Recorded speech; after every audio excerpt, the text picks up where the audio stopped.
Shalom Aleichem. Thank you so much, everyone that's joined us over here. This is Menachem Nissel, live in Yerushalayim, Ir HaKodesh, the holy city. I have a very special shir that I prepared tonight, something I've been working on the whole week. And Mitzvah Hashem, this is going to prepare us and take us to a Matan Torah on a different level. The topic that I called it, the demon at Har Sinai, is based on a very, very extraordinary Gemara. The Gemara is found in Shabbos, Daf Kuf Kaf Tes Amud Beis. If you happen to have a Gemara handy, page 129b, that's the Gemara that we're going to be learning. But before we see the Gemara, I just want to make a little introductory comment. First of all, Reb Moshe, thank you again for hosting us, and thank you for a great Shabbos. Last week we were in Orlando together, and it's good very much to be back in Yerushalayim, and I see you're happy to be back in good old-fashioned Hollywood. So here we go. This time of the year, my Rebbe, Reb Moshe Shapiro, Tzadik Zichron Livracha, would always tell us, Yeshiva Bachrim, the same thing. He would say to us that Shavuos is the Rosh Hashanah for Yeshiva Bachrim. Basically, he was telling us that just like in Rosh Hashanah, we do tshuva and we recreate ourselves and we start a new beginning. In exactly the same way, the yeshiva world does the same thing in their preparation for Kabbalah Satira. Whatever they did the year beforehand, this new year is going to be something completely and totally different. I have a share. Those of you that follow me on YouTube, okay, you can click right down there. If you follow me on YouTube, I have a class called More Than Cheesecake, Why Shavuos is a Woman's Torah, and I explained the ladies' dimension, what it means for them, a Rosh Hashanah for Kabbalah Satira, or Rosh Hashanah for Torah, the women's dimension, the Kesema Lebeis Yaakov, that mirrors the Kisagid Lebeis Yisrael. Either way, Shavuos gives us an opportunity to recreate our connection to this thing. These things are so heavy, these Gemaras over here. We have to take it to a new level, and every year we have a chance once again to do so. Today's class is going to give us new ideas, a new mindset, and a new way of thinking through a very special demon called Tavuach. So you're all wanting to know what that picture was. Let's find out, and let's learn this Gemara over here right together. It is, again, at the end of the 18th parak of Shabbos. It's the 18th parak is in itself a very strange parak, lots of strange things going on over there. But without question, the strangest of them all is the following statement. Let's read this together. Halfway down the page, Kuf Kaf Tes Amud Beis. The Gemara says that you should know, Male Yometava Chulsha, Male Yomit the Datzarta Sakanta. A little bit of background. In ancient times, what they used to do was, for healing purposes, they used to do a thing called bloodletting. In Hebrew, hakaza, right? Hakaza, it sounds like some kind of like a Japanese mafia, but hakaza is actually a form of therapeutical health that we do not have today. To my knowledge, nobody bloodlets anymore. In those days, it was considered part of a person's way of being healthy. So there are times when you need to have your blood in a strong, good place. So the long-term or medium-term benefits of bloodletting is pushed over by the short danger of doing so. One of them is on Erev Yom Tov. That will make you weak on Erev Yom Tov, but on Erev Shavuos, it is a danger, it is a sakana. So the Gemara explains what's going on over here. God, first of all, the Gemara says, Gazu Rabbanon, Akulim al Yom HaTova, Mishum Yom HaTova Da'atzeres. The Gemara goes on and says, it says, you know what? The rabbis were so nervous that people would bloodlet on Erev Shavuos that they said Erev Pesach and Erev Sukkot and Erev Simchas Torah, which is a Shana Rabbah. All these times of the year, you should not bloodlet because it is dangerous. Why is it dangerous? Says the Gemara. Are you ready for this? He says, Da'atzeres nafik be zika. Zika can be translated, I guess, as a ruach, as some kind of a wind. but we're going to see in the Mishnah Berurah tells us that Zika is just a code name for a shin, dal, a shade. A shade is a demon. You can always tell shadim. You know my joke. I apologize, but how did Noach? Rashi says the shadim went into the teva, went into the ark, but how could you see them? They're invisible. The answer is they were wearing dark glasses because they were cool shades. Okay, I apologize. Sorry. Okay, but they would wear shades. The shade would come out. Ushmei tavuach. Not only are we told that we have to be scared of a shade, we find out its name. Its name is Tavuach, Tavuach. Tavuach. Tavuach literally means the slaughtering shade. Dilo kabli Yisrael Torah. If Kaisa would not have accepted the Torah, havitavachlu lebasraihu b'ledamayu. It would have slaughtered two things: their flesh and their blood. It doesn't just say he would slaughter them, it would slaughter their flesh and their blood. And that, my dear friends, is the end of the Gemara. 4 lines.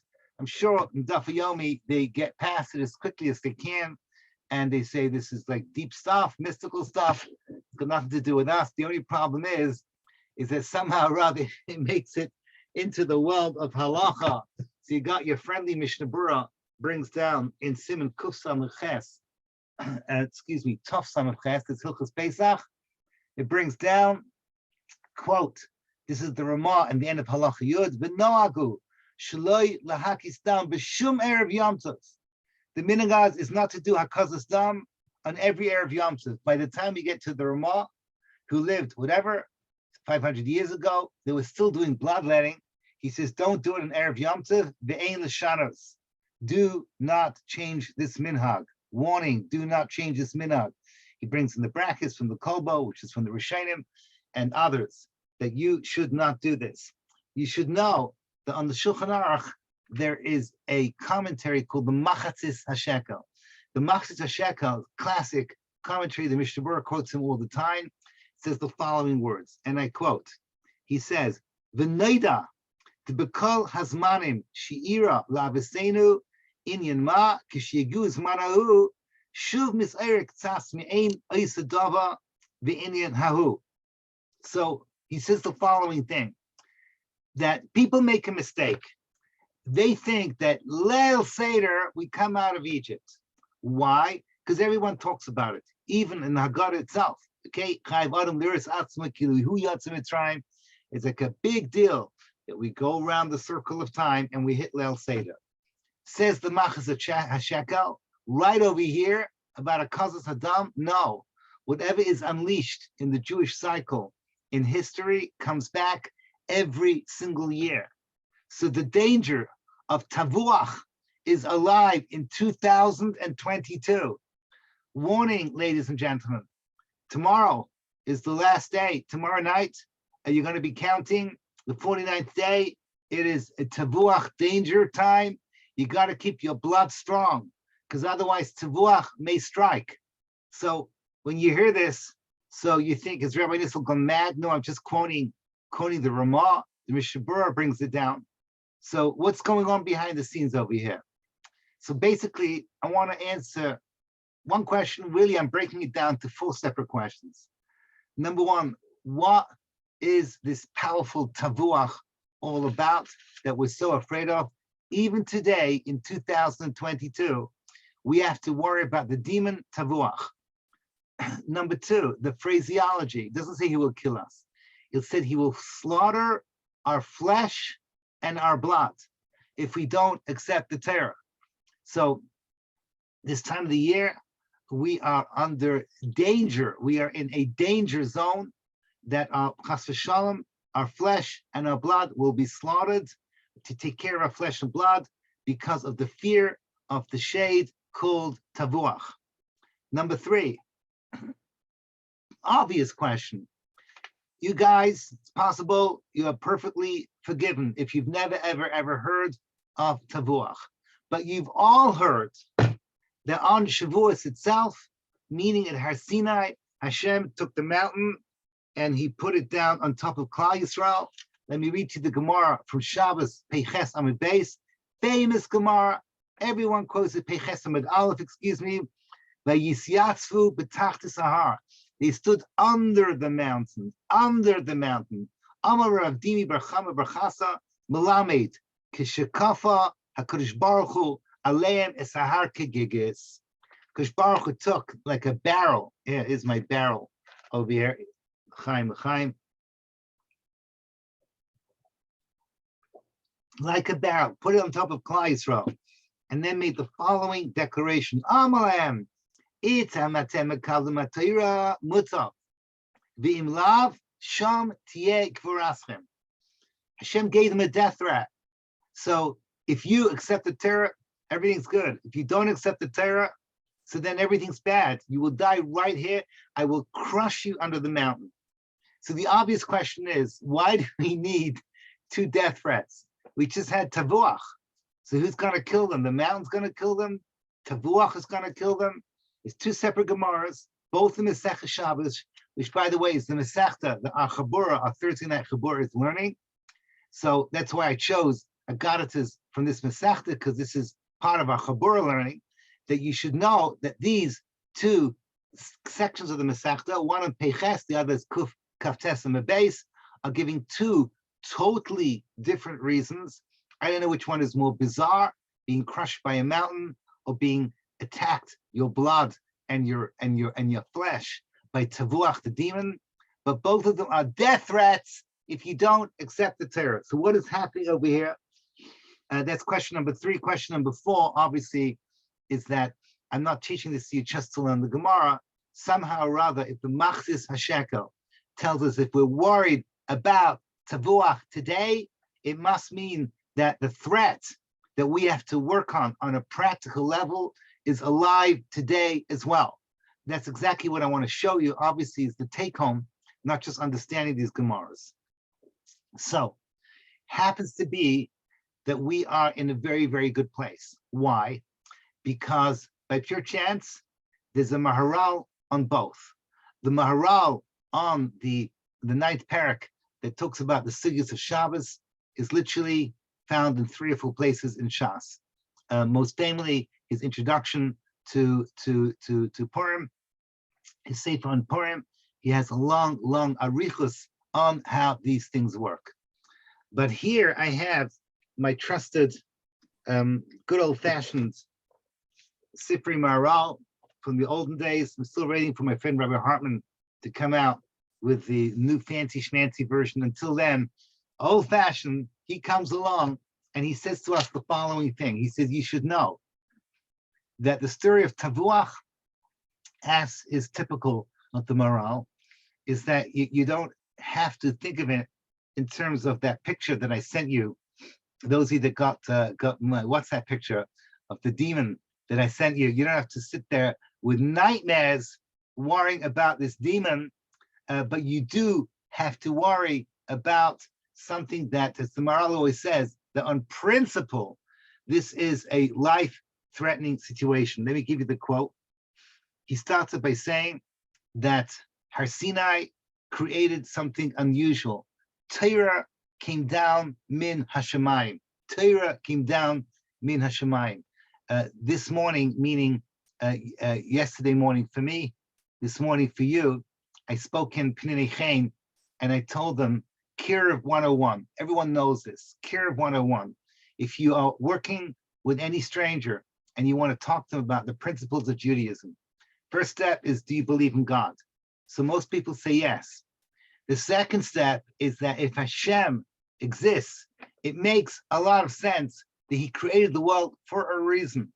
And if the reason is powerful and important and vital and relevant, he has to communicate it with the centerpiece of creation, which is man. So most people will see the logic in that. Christianity and Islam buy in. Everything begins with Ma'amad Har Sinai. So you have the whole of Western civilization, everything except for the Eastern cults, they all believe in Ma'amad Har Sinai. Ma'amad Har Sinai remains the most powerful moment in history. The Sefer HaKuzari points out there's no logical way you can make up a story involving not just one person. David is nodding his head because he learned this with me when we did Kuzari together. So is Rafal and so is Shira, Ashua. We learned this together. Yes, this is it. Har Sinai is the centerpiece of everything. This is the time of the year. My other Rebbe, Rosh Volba, would give a whole shit describing the events in great graphic detail to fulfill the mitzvah of the Rambam, that it's a mitzvah to remember vividly in our minds what happened at Har Sinai. This is the event that was bringing from the Torah, from the top all the way down, Torah min hashamayim. The idea of one of the 13 ikrim, Torah min hashamayim, is the idea that something that does not belong here, something that belongs in heaven, can be brought down. The emunah in Torah min hashamayim is this emunah that something that is beyond, something, as we're going to say in a moment, belongs to the world of the number 50, outside of Teva, can exist down here because there's a kli to hold it, and that kli is called Klal Yisrael. And the place where it happened was Har Sinai. We don't know the exact date. We don't know the exact place, which is perfect for something that belongs beyond time and space, comes down at a moment where there's no time and there's no space, to a nation that had earned the right to be in this beyond time, beyond space, to be able to makabel the Torah. That is, Maral says, is that on that awesome moment in the year 2448, Klal Yisrael brought Torah min hashamayim. And then the Maral says something incredible. Umitzad hachasaron yeshkan ruach sheshmo Tavuach. Okay, he says the following thing. If I understand him correctly, he's saying that the world was needy without Torah.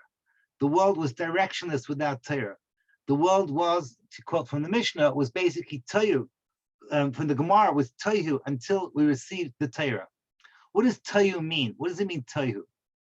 So the way I understand it, every single day without Torah, the world is, so to speak, going down. It's going down. Is less and less meaning without Torah. So it comes out that the day before Har Sinai, says the Maharal, was like the worst day in history in terms of what's called chisaron, that the physical world, the physical earthly world of Tevet down here was at its most neediness. It was at its most distant from any form of being alive, of any true chiyus. Just as a marshal, I was thinking, imagine you have Earth. I don't know if this is physically possible, but imagine if Earth without water, it gets drier and drier and drier and reach a point where it would turn into sand. And after that is no longer redeemable. And it's parched for thirst. It needs water. It needs something in a Shemaim to enter it. That world was at its maximum sakana without Torah.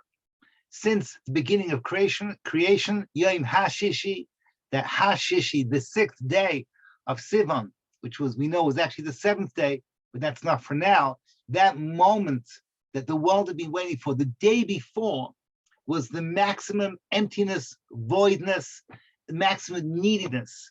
And that is where, whenever you have midbar, whenever you have emptiness, that's where shadim, that's where demons come in. And they recognize that this is their moment. Says the Maharal, he says, quote, Mitzad HaChesaron, Yeshviri Ba'olam, yeah, he says, he basically says, it would wait one more day, the world would fall apart. And then this Chesaron generated Tavuach. And that's what he says, B'zeh Shama, have a Tavuach lebasrayu b'damayu. Why would he attack our flesh and our blood? Ki mischayev shetiyeh hater ba'olam. He's saying is that flesh and blood symbolizes that which is purely physical in the human body. So we say, when you want to talk about a person and talk about him, he's purely on a physical level, you say, what do you want from him? He's flesh and blood. Flesh and blood means without mentioning his anything higher, without mentioning his ruach, his neshama, his chaya, yechida, all the higher parts. No, he's just the external physicality was at its most dangerous because it needed to have Torah. And the Klal Yisrael at that point then were attacked by this demon who thrives at this moment to attack at the lowliness and saying, okay, the only way you can be saved from me is by doing everything you can to accept the Torah. So it comes out that the Maharal is saying that the day before Matan Torah, that is actually the danger moment when Klal Yisrael is at its most vulnerable, hitting the bottom, where the whole physicality of the whole world is maximum chisaron, as the Maharal says. And then Tavuach comes along and says, I am the demon that slaughters at that moment when flesh and blood, when physicality is not making itself available to something from above, to Torah a Shemayim. In other words, the threat is that you are mine to be slaughtered unless you take a choice, which is to make yourself into the vessel that tomorrow, when you hit the 50th level, you can accept the Torah. Okay, so if you're hearing this for the first time, I fully understand that these ideas sound a little confusing. But we've got time, and we're going to explain things a little bit deeper. Just do me a favor and allow me to go a little bit deeper. The first thing I need to do is read to you the Maharal, the other Maharal. What I mean by the other Maharal, the Maharal that talks about Tachti Sahar, underneath the mountain. So actually, it's a classic Maharal, and I urge you. I don't know if you have Ramesh Shapiro's Sefer Afiki Mayim. I can't remember which chapter it was, but yeah, chapter Lamed, right? Chapter Lamed. He talks about this Maharal, and he fits it in with the three different opinions of understanding that Gemara over there. Not our sugya exactly. I just want to borrow on principle what's going on over here. Klal Yisrael, on the 50th day, meaning at Har Sinai itself, let's not talk about the skipped day that happened back then. When they were makabel the Torah, HaKadosh Baruch Hu came along and put the mountain on them. Quote, let me quote you from the Maharal.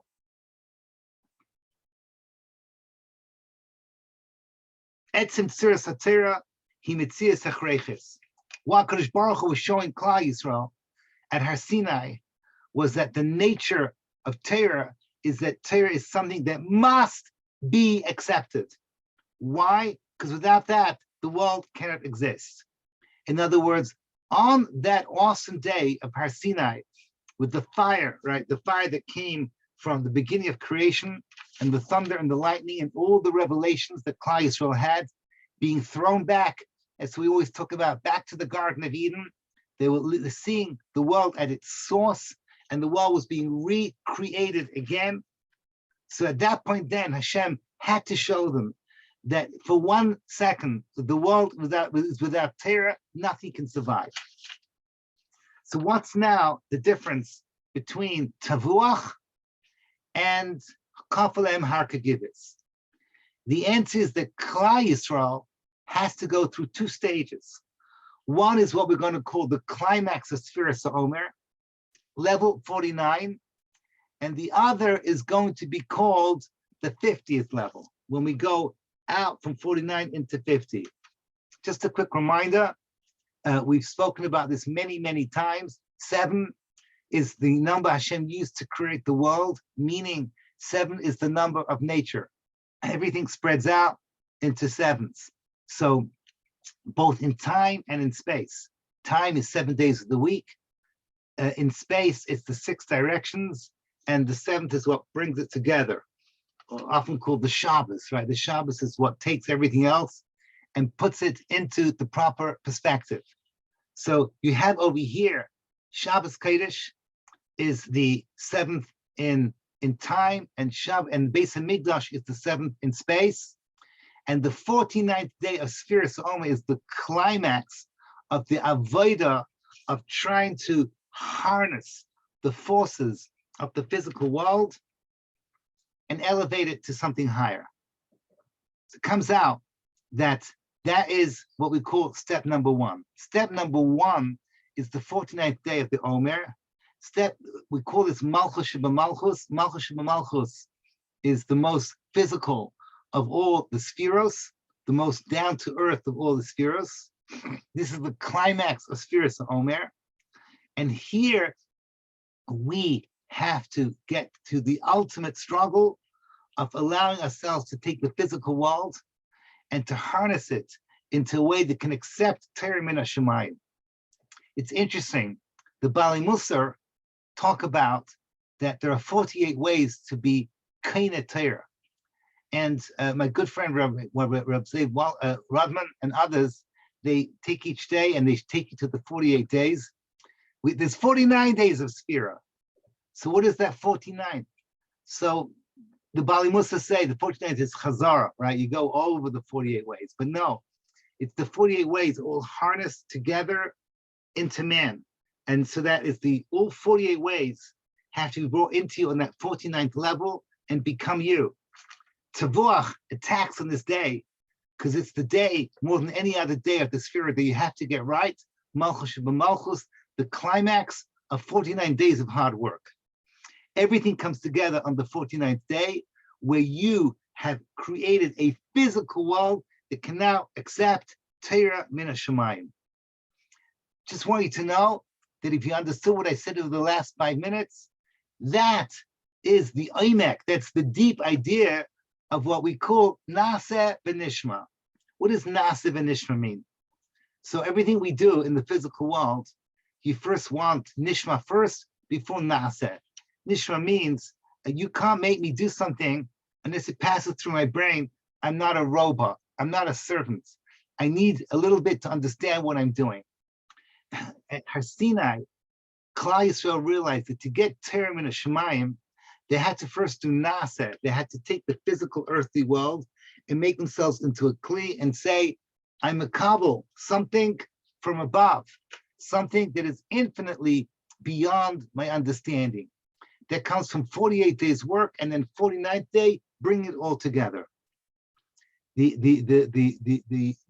challenge, the great genius of Naseh v'Nishma, which happens on the 49th day, which is Keneged Tavuach, right? This is when the demon comes and threatens you, is that you're saying, I, HaKadosh Baruch Hu, I, human being, flesh and blood, a mevatel my ratzon, I give over my essence to something higher, to something that is not physical. I take every physical part of who I am and I give it over into something that is higher. Let's get this flesh and blood. Let's talk this through. What exactly are we supposed to be doing? Really, it's going to be this Shabbos, it's tomorrow night. What exactly, for me tonight, what exactly are we doing on the 49th day? How do we do Naseh v'Nishma? On the 49th day, before we're Makabel the Torah, we ask ourselves, what physical part of who we are is creating a barrier to Torah min hashamayim? And the answer is lots and lots of things. Unfortunately, lots and lots of things are creating barriers between us and Torah min hashamayim. For example, everyone has the same problem. I want to quote from a great man called Rav Nata Greenblatt. He was my wife's family's Rebbe. He just passed away 30 days ago. Mishpacha did a beautiful article on him, but it just scratched the surface of his greatness. I was together with my chavrusa of Uri Silva for 2 years. We learned together with Rav Nata, and one of his lines was, "Alish nis to learn, any excuse just not to learn." Everyone over here in Kiruv and Chinuch, which is a lot of you that are listening, so you know this is our problem. We have to save the world, and therefore we don't learn Torah.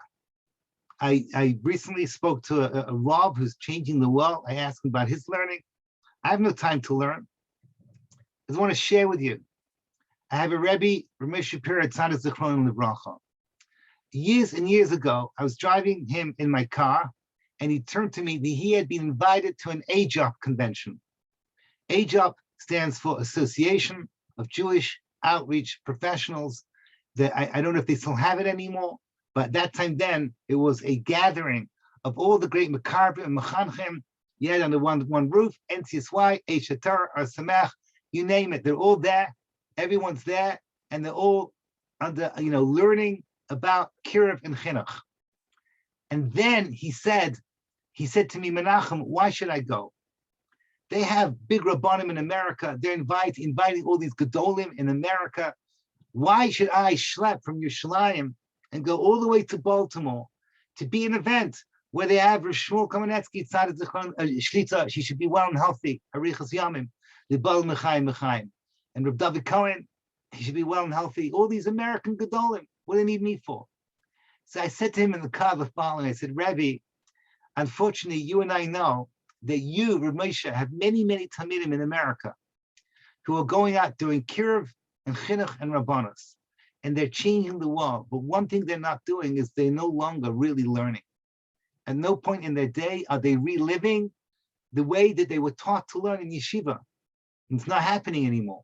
They don't sit opposite a chavrusa and learn the Shem Shemayim, Gemara, Rashi, Tesis, Rashba, Ritva, the way that they were trained in yeshiva.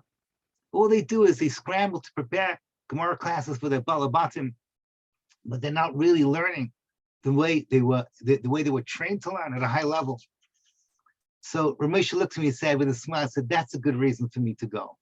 To give chizuk, that people in kiruv and chinuch also have to, on the 49th day, they have to make their physical bodies, meaning they have to say, I've got 24 hours in the clock. The centerpiece of my day has to be Torah. Even if it's 1 hour a day, and you learn kamosh tzarich, the way you're supposed to learn. Not sitting half asleep in a Daf Yomi class, and not sitting there passively, with headphones listening to a shir, but actively creating Torah with a chavrusa, the way you were trained to do. So this is something that I always say. Again, I see a few of my students over here from the seminaries, and I always tell these wonderful young ladies, marry a ben Torah. What's a ben Torah? Is that in 24 hours he'll have 1 hour, at least 1 hour, on which he builds the other 23 hours, and that hour is the hour of pure Torah, no phone on, no nothing, learning the way he did in yeshiva. So now, why don't we do this? Why don't we? Because we our physicality comes in the way. We're too busy. Too busy with what? You're too busy. You're never too busy to brush your teeth. You're never too busy to eat. You're never too busy to sleep. You take care of your physical things. In exactly the same way, on the 49th, Tavuach, the demon, is threatening us that you must make your physicality, your flesh and your blood, mechuvan, open towards Torah min hashamayim. Otherwise, you're mine. You belong to the world of Tohu Vavohu. You belong to the world of Midbar. I'm going to completely destroy it. So this is something, this is the threat. Nasa v'nishma has to be recreated, meaning my physicality has to mechuvan towards the spirituality. Another example. Again, I'm a little talking to myself over here. We all like to sleep. How much do you need to sleep? You can't sleep a minute more than what your body needs. It's bittul Torah. And what happens is, you get tired, you close your Gemara. And my Rebbeim, I still have this all my mashkichim. I once heard the Shmuel Birnbaum, the greatest masbid in America. He used to tell us that you should know that when a person's exhausted and he pushes his tired body to learn for another minute, how much schar he's ranking up in Shemayim. He's somebody that knows about these things. You learn through pushing yourself. Honestly, I personally think that's what we do on Shavuos night. Shavuos night is not the best learning of the year by far. It's probably one of the weakest. But we're making a statement. I'm going to take my physical body and push it for Torah. And that sets a tone for how we want the whole year. The Torah is achir, Torah is central to who we are. Now, obviously, mitzvahs should have the same thing, but Torah is the centerpiece. Again, I know that there are ladies listening. And once again, I suggest you hear the shir, but women also have equal challenges. They don't have to learn. They have to learn the halachas, what to do, but they don't have to learn. A man is obligated. Day and night, he has to learn. And any moment he's not learning, he needs an excuse. But women have also challenges. They have challenges in the Torah world that they know physically is hard for them. I can't talk about this because I'm a male, but today in the seminary that I was, one of the ladies said, like that how hard it is for her, the whole thing of tznius. I directed her, I'm sorry, this is not what I want to talk about with you. But us men, we don't understand their challenges they have in this area because we don't have a Yitzhahara to show off needs. We don't know what that means. We have another Yitzhahara. We have the Yitzhahara to waste time from Torah. That's our Yitzhahara. All of this are physical. This is the physical something that stands and creates walls so we can't accept Nasa v'nishma, term and a Shemai, that we are kli to mevatel ourselves over to something higher. These are all things that we cannot do.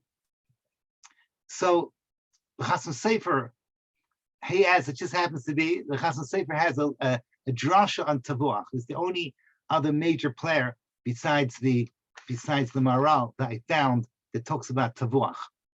And he says that that we all know that the Satan is the Yitzhahara, is the Malach HaMaves. And he said somehow or other the Satan is connected to demons. I don't know exactly how this works. It's out of my pay scale.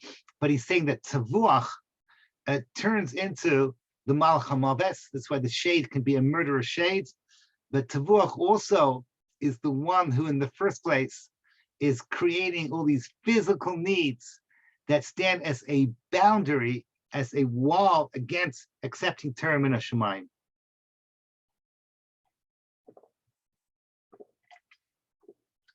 So what we've understood now is why, number one, Tavuach, he comes for your basar v'dam. That's what the Gemara says. He comes for your flesh and blood.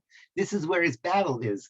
His battle is to weaken us physically until he can nechasel it all, that we can't use our physical bodies and not just our bodies, but I guess everything physical that is ours, our homes, everything that we have, even our clothing, to all channel it to make into a kli for the service of Hashem. So now, all of this corresponds to what's called the 49th level. These are all the battles of Nasa v'nishma. But the Maral says that there's another battle which happens on the 50th day, completely different from everything we've been saying in the last 10 minutes. What's the battles of the 50th day? On the 50th day, I quote, okay, he says over here, he says, on the 50th day, we leave the world of Teva, we leave the world of Basar v'dam. On the 50th day, you and I at Har Sinai were closer to being angels than anything else. We were mamish in a world that was like the Garden of Eden, outside of time and space. 49 is the maximum in sevenths. 50 is beyond, and we enter into the 50th level. So here we have what's called kafalam harkagigis, is that we enter into a state of mind that recognizes that Torah is hechrechi, Torah is necessary, with or without our struggle. That we have to, so to speak, mevatel ourselves completely and totally to the Torah, even beyond what's called the world of Bechira. It's very hard to explain this, so let me speak it out a little bit. Rabbi Chanan Wasserman, in his famous essay, Ikasad de Mashiach, he's talking about Eretz Yisrael, going to the land of Israel versus the yeshivas.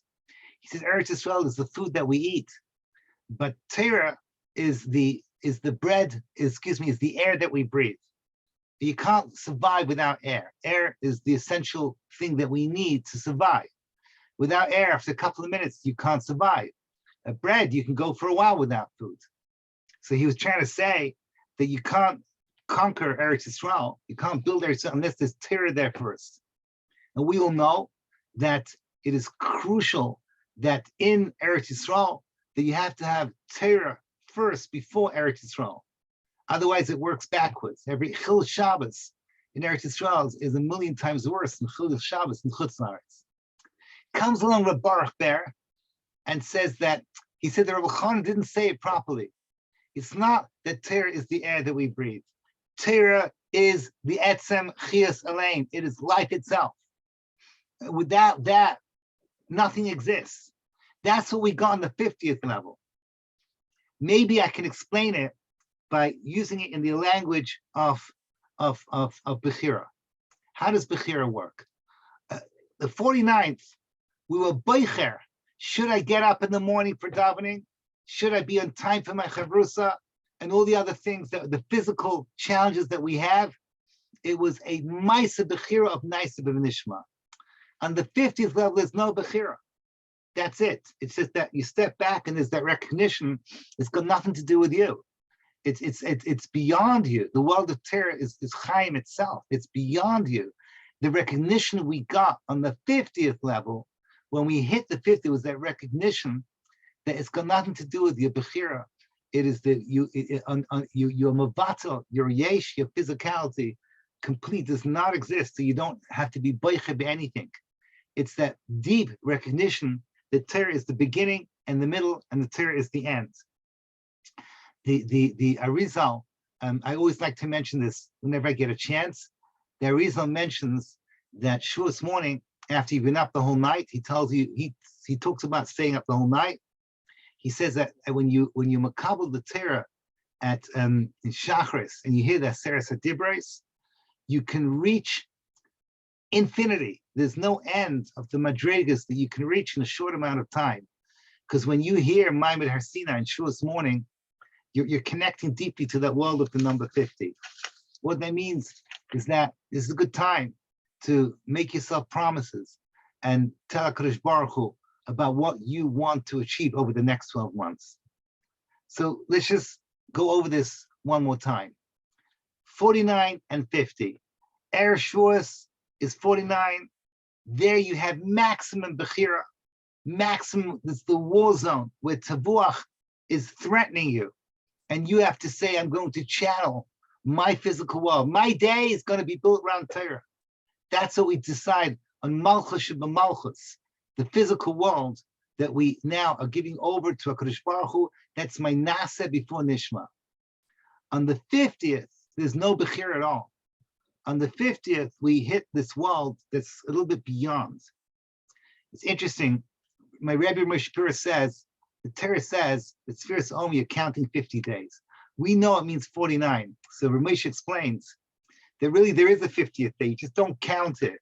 The 49 days is 1 to 49. The 50th day there's a sphere, meaning there's a moment where we're getting closer to HaKadosh Baruch Hu. On the 50th day as well, there's, so to speak, a counting, a sephira that takes us to that 50th level. It's just not physically counted because it's not part of the physical world. I just want to share with you something amazing about a Jewish custom. A Jewish custom is that we always call the festival tomorrow night for me, 2 days for me. We call it Shavuos. Why Shavuos? Shavuos, which means weeks. The Torah calls it, like we mentioned before, Atzeres, Chag HaBikurim, or the most obvious thing that we should call it, which is the most vital thing, it should be called Yom Matan Torah, Yom Zman Matan Torah Seinu, something to do with Torah. That's what it's not Shavuos.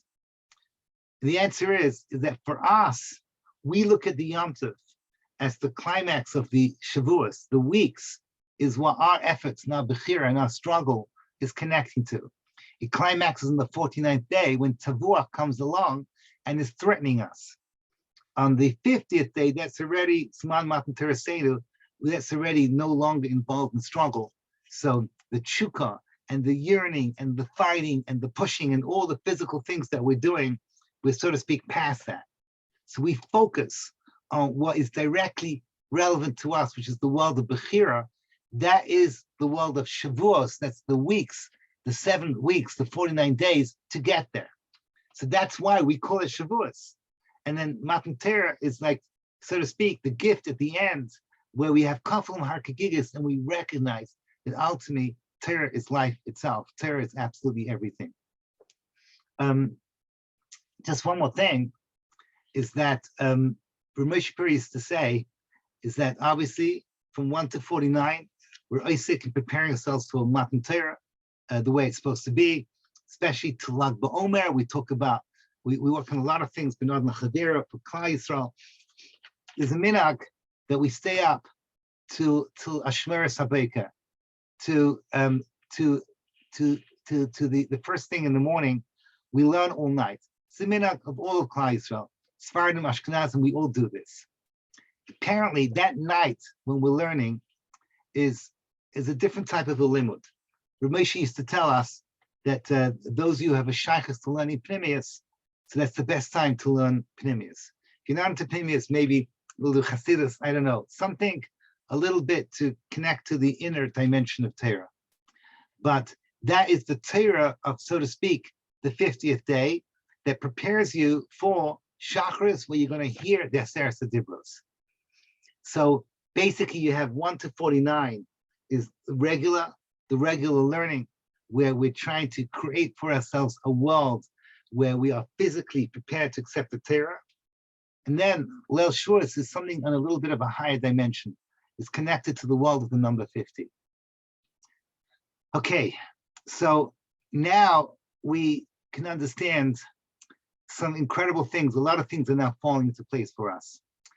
We know now why we call it Shavuos as opposed to Chag Matan Torah, but the Marsha comes along and says something incredibly beautiful.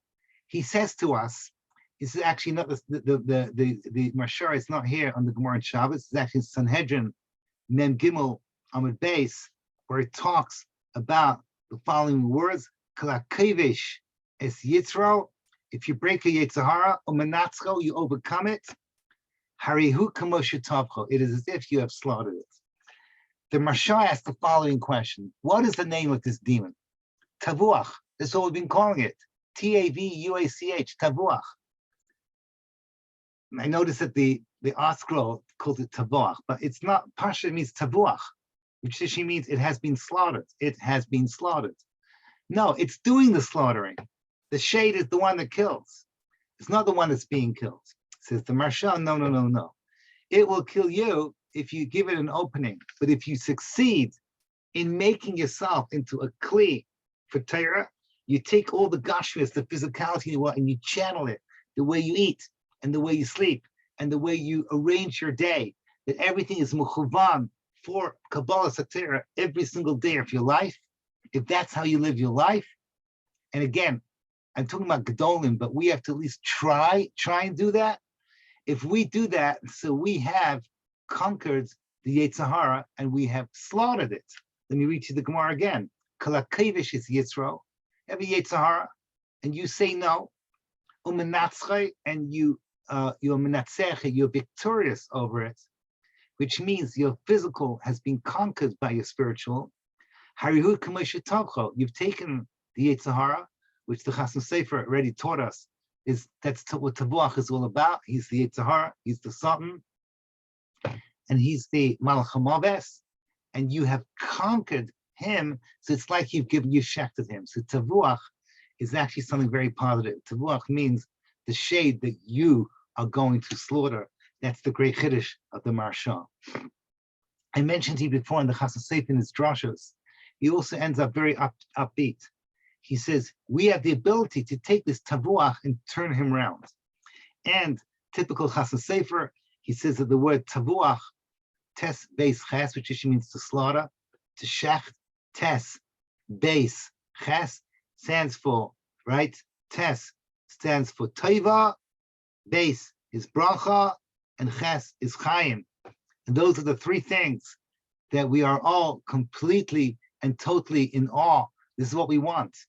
Chaim shel teva, chaim shel bracha, chaim shel panas, all the things we ask for on Rosh Chodesh benching. So that is what we turn tevach into. So that's what it becomes. So I just want to, I have 8 minutes left. I want to finish off and talk a little bit about today. We're zeicha to have a interesting Gadol Hador. Is Reb Gershon Edelstein. Honestly, I don't know enough about him. Reb Gershon Edelstein is Chaim Kanievsky passed away, and today, at least in the yeshiva world, number one, top of the pyramid is a man called Reb Gershon. I think he's 99 years old, And it's interesting, I don't know if you ever seen these things in America, but here in Eretz Yisrael, they give these things out, right? This is their kind, this is his things over here, give them out. They've been giving out these things for years. It could be that they were grooming so people should know who he is. When he becomes the God Ladar, so people know who he is. Honestly, I remember having the same feeling when Rashach died. And Aram Leib Steinman became the God Ladar. I didn't know anything about him either. And afterwards, the stories came out. I want to show you something interesting about these things. Every single week it comes out. All he talks about, Kimat, is the Chashivas of Torah. I noticed this for years. He's like, he's a Rosh Hashiva in Panovich. All he does is learn day and night. Every second, it's just Torah. All he talks about is just Torah. And now, I know that every generation gets the Gedolim that they need. So Rashach was perfect for the 70s. The little big battles that were going on in Eretz Yisrael, and the battles, Hashkafa battles, and everything was Hashkafa over there. That was like a big thing. The Chazon Ish, the Briskerov, and in America, Rav Aaron Kotler after the war, they were the gifts that Kodesh Baruch Hu gave us. For some reason, Kodesh Baruch Hu gave us that in this highly anxiety-filled world, we have a Gadol Adar.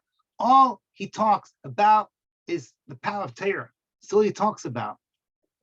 So I just was now, 3 weeks ago, I was in Poland with the beautiful Kehillah from Flatbush of Reb Ben Zion Schiffenbauer. And Reb Ben Zion, he told me about the story of his Kehillah. He said when he first started his Kehillah back in the day, he said these were young men, Balabatim, who had been in the yeshivas. And basically, I'm just coining what he said. I hope I'm not insulting those of you that are listening in from the Kehillah. He said they had stopped learning. And he comes in, he was an Avrech from Torah V'das, and he did not well know what to deal with these chevra that were Baruch Hashem, they're making parnasa, buying nice houses, getting new cars. I don't know what it is. Get that magazine called Machers, and you'll see what interests some of these type of people. And what he did is he started off a share with them. He said, listen, I'm going to be your Rav on condition that you learn with me once a week.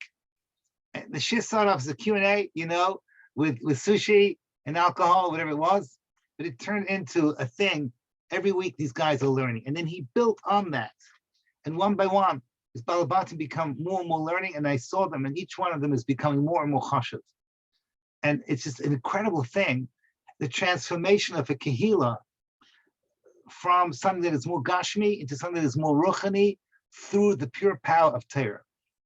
And I'm asking myself, people writing, you see in the footnotes, Rav Miller, Rav Victor Miller, a lot of people understand this. I'm asking myself, our generation has so many tsaras and so many problems, and they're real. I hear them, just came back from America, it's what I hear day and night. But you should know that we can reintroduce the centrality of Limud HaTorah, especially for the menfolk, that they should have a connection to a page of Gemara. And through that, all the other parts of their days are connected to that page of Gemara, and somehow they're connected to Torah and Shemayim. The whole day is different, the whole lives are different. This Torah evolution is really the essential threat that Tavuach is fighting against, and we have to turn Tavuach into the one that's being slaughtered by saying, no, we're going to make Torah central to everything who we are and what we're all about. So let me summarize what I came to say over here. There's two threats. One is the 49th threat, and the other is the 50th. The 50th is the threat to recognize, which we can only do on Shavuos, when we hear Kriyas HaTorah, Shavuos morning. That's the time with the total recognition of Bittul Hayesh. Be'etzem, I have no Bechira. Be'etzem, everything is Hashem and His Torah, and that's it. Torah is Hashem's essence, the way we connect to Him. But on the 49th level, the climax of the Sphira, that is really where we have our Shavuos, meaning the Shavuos climaxes, with that recognition that we're very physical, very animalistic, and there's so many Yetzaharas out there, and they're all battling us. These are the soldiers of the shade of the demon Tavuach. And we have to come along and say, we're stronger than you. That's the great declaration of what Shavuos is all about. On Shavuos, we make declarations that we can change our lifestyles in a deep, meaningful way that makes Torah the centerpiece. And with that, everything else is going to fall into place. So what's left is for me to give a bracha from Yerushalayim, and Halavai, I'm talking to myself. This Shavuos, let's be makabel upon ourselves that our days should look different. Our days should be built around limit HaTorah at the highest possible level. And the ladies, everything they do to be part of what's called the Kisema Beis Yaakov to Torah, to give the bias to Torah. And with that, so we can bring Kabbalah HaTorah into this world on a daily basis. That's what's going to bring the Melech HaMashiach. Is the power of Torah is going to bring Klal Yisrael together, should makabel the Torah, and Mashiach's going to come, B'mher v'yameinu, and we'll be zeichet to see the Pnimis of Torah. Hold on 1 second. I forgot why I mentioned Reb Gershon Edelstein. This is the best way to finish. Reb Gershon Edelstein said, how you matzliach to turn people to love Torah. He said there's 2 steps. The first step is the fighting and struggle. Ask yourself the question, how can I make Torah sweet? So he says, learn things that you enjoy. Have Rebbeim that know how to make it sound geschmack. Some people like, this type of lomdus, something like that kind of lomdus. Each one of you, ask yourself, what is going to make the sweetness of Torah? And then he said that corresponds, he didn't say these words, to 1 to 49. But the 50th, he quotes the pasuk in Tehillim, Perek Yates, pasuk Yud Aleph, u'mesukim midvash, v'nefis tzufim. We find this is the sweetest of the sweet. Nothing is more sweeter than honey than the world of Torah. So with all the struggle, what we get at the end is the sweetness of the fruit. And that is ultimately, he says, you make the journey sweet, and then at the end, what you taste is infinitely more sweet. That's the world of the 50th. So it makes Mashiach come, Bez Hashem Yisbarach, and he'll spread the sweetness to the 4 corners of the world. Thank you for listening. A good Shabbos, and a good Yom Tov, and a good Kabbalah HaTorah to all of you. Chag Sameach, Rebbe. Thank you so much. Rebbe, can I ask a question? Yeah, we'll do it afterwards, okay? Yeah. Thank you.